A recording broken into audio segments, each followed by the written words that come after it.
All right, everybody, I'm just going to briefly walk you through the basics of Tuka Text so that you can draft just one piece from your final collection. Test out the computer and see if you like it or not. It might be fun. You might want to draft all your pieces. Don't know. Okay, so I think since we're very beginning, we're just going to use our draft tool. Letter D is the keyboard shortcut, and you're going to click a point. And just say okay to kind of start your point. And then you want to know where your next point's going to go, and a straight line is going to automatically be connecting the two. So if you know you need to draw a line that's 10 inches, go down about, just eyeball what you think is 10 inches, and click one time. And then here you get to play with your XY axis. So, oh, I was close.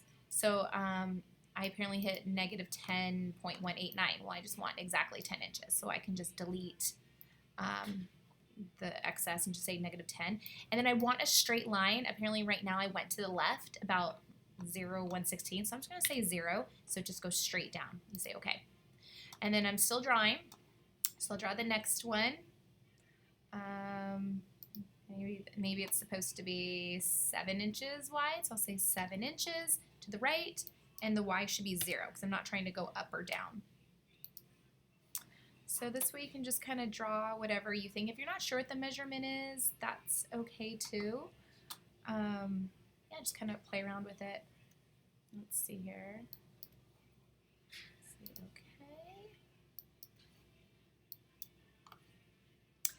okay. If you need a curve line, you're just going to actually hold down Shift when you click, and you can see it makes a curve line as well. So if you're trying to do an armhole or something. When you're done, just right click and it'll automatically connect your piece. It'll just close it up. And then here you can see your measurements. So look, that was 10 inches. This one was 7. Then I started not paying attention and I got 6.54, la la la la. You can add more points if you want. This is our point toolbar. This one can move points. This one can add them. So adding is pretty easy. You just click on the line and a little dialog box comes up and it says, oh, how far do you want this point from the previous point and from the next one? And the way it operates, it runs around your design clockwise. So when it says previous, it's talking about this point right here, which apparently is 9.08 inches from this where I clicked. And then the next point would be this one, which apparently is 0.92. And if you add 9.08 plus 0.92, guess what number you're going to get? 10, because this segment's 10 inches. So if I know I want my point actually just 1 inch from that one, I could change it and type in 1 inch. And then default's going to be 9 inches from the next. So this is handy. It gives you kind of control of where to put points if you need them. And then, you can move your points as well, wherever you need to move them. Just kind of click and drag. And again, you have the option to really say exactly move 1 inch or not. The negative is going towards the left. A positive number would move it over to the right-hand side. Let's try that again. So negative goes to the left for the X, positive goes to the right. Negative Y goes down, and positive Y goes up. That's basically, it takes a little getting used to, but that's sort of the gist of it. So probably play with those. I'm trying to think what else you might play with. You might want to name your piece, so you could just take your white arrow and double click it, and you can give this a name. Let's say it's my bodice. Let's say apply. And then you can give it a size. Right now it's size 0. Actually, there's a different place to do that. That might be a little advanced for this piece, but so maybe we'll skip that. One thing I do want you to do is give it seam allowance. So you can go seam, and you can hit global seam.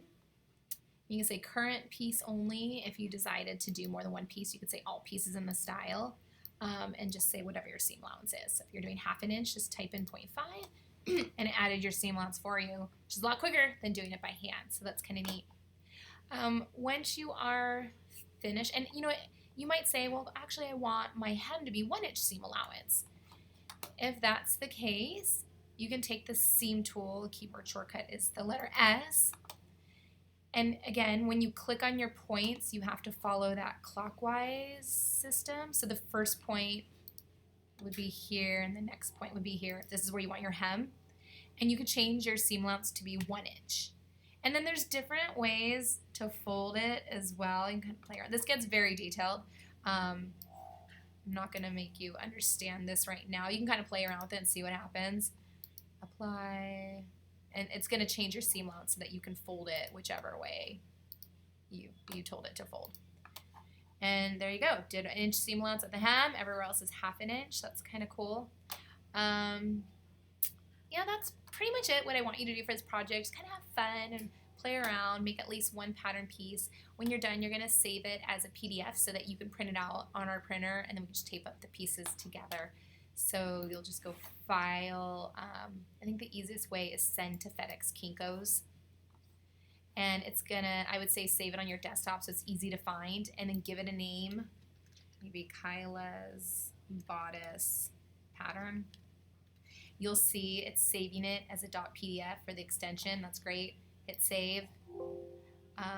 Okay, it says it's prepared. Awesome. Say okay. You're good to go. Okay, you can X out this window because we're not going to go to Kinko's and print it out. Yeah, get out of there. Close. But if now you zoom out of Tuka Tech, there it is. It's right here. So it's a PDF file, which is nice. So if we double click it, we should be able to now go ahead and print it. Command P. Let's see here. Oops. That's right. I have to hit Control P. We're on a PC, not a Mac. And we'll send it to our printer, which is the color LaserJet. Dun, dun, dun, dun. We want to make sure it's not going to resize anything. Let's see if that's a choice here. Okay. I think it's fine. You don't want it to resize to fit your paper, and I don't think that's... Oh gosh, is that happening? Let's look at that. Okay. You know what? It kind of looks like it's resizing to fit one paper. Or maybe not. No, I guess that is. So print it out and then measure it. See, make sure that it did not rescale it.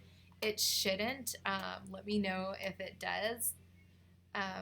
Another way to print too that students have found, let's go back to Tuka Tech, which one, this way might be better, is do File, Print, this Microsoft document writer. Make sure the factor is 1 so it does not rescale. You do not want to say fit to page. You want factor 1, and then say OK. Of course, name it. Try that. And desktop, save. Okay, I think this might only work on the PC, so let's try this one. Double click this guy. What's nice about this one, it has your measurements in it. So you might like printing this one better. And then after you print it, get a ruler and make sure that this line is actually 3.339, just to make sure that it didn't rescale it while it printed. And then you're going to have to match up these pieces and tape them together if it's a large piece as well.